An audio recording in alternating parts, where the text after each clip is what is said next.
ভক্তের সঙ্গে হেরে যাচ্ছ, ভক্তের সঙ্গে খেলা করে হেরে যাচ্ছ। এই খেলাতেই হেরে যাও তুমি, তাহলে তুমি কি করে জয়ের ঠাকুর হলে? তোমার এত লোভ, এইটুকু একটা না হয় লাড্ডু তোমার ওই বন্ধু শ্রীদাম সুদাম দাম বসুদাম মধুমঙ্গল তারা না হয় একটা লাড্ডু মুখে দিয়েই ফেলেছে, তুমি সেই মুখ থেকে লাড্ডুটাকে বের করে খেয়ে নিলে। ব্রহ্মা উপর থেকে দেখে বলছে আবার কেমন ভগবান। বুঝবার উপায় আছে ভগবানের লীলা? কে বুঝবে? যার হৃদয় তৈরি হয়েছে সেই লীলার সমুদ্রে এক বিন্দু আস্বাদনের জন্য সৌভাগ্য লাভ করেছেন, তিনি বুঝবেন। আর বাদ বাকি সবাই হয়তো ভগবানের এই লীলা দেখে বলবে আবার কেমন গো, কেমন ভগবান।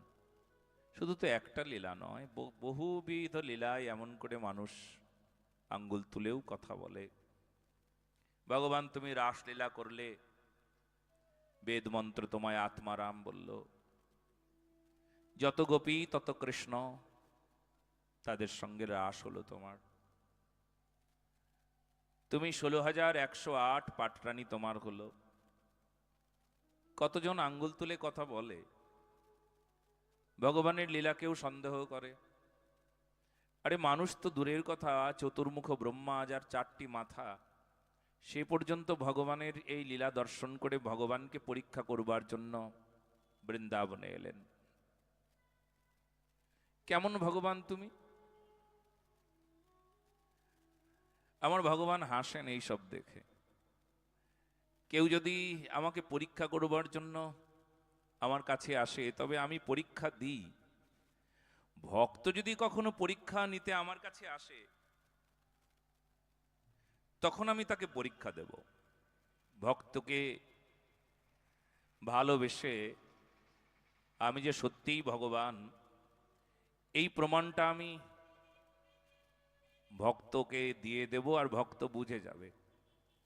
কিন্তু দুষ্ট যদি কখনো আমার কাছে আসে, প্রেম না নিয়ে আমার কাছে পরীক্ষা নিতে আসে, তখন তাকে এমন পরীক্ষা দেব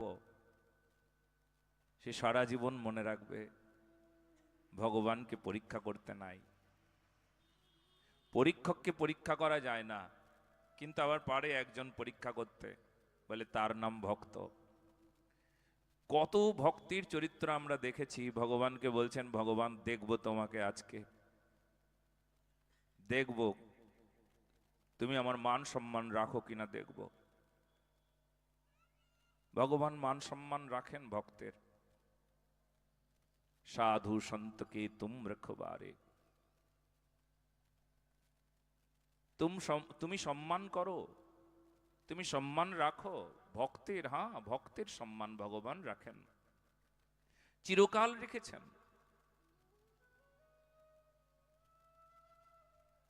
তা না হলে ভগবান দেখো না। পাথরের মূর্তি আমরা অনেকেই বলি, যাদের এখনো চোখ তৈরি হয়নি তারা ভগবানকে পাথরের মূর্তি বলে, যাদের এখনো হৃদয় তৈরি হয় নাই তারা ভগবানকে পাথর, অষ্টধাতু, কাগজ এইসব বলে।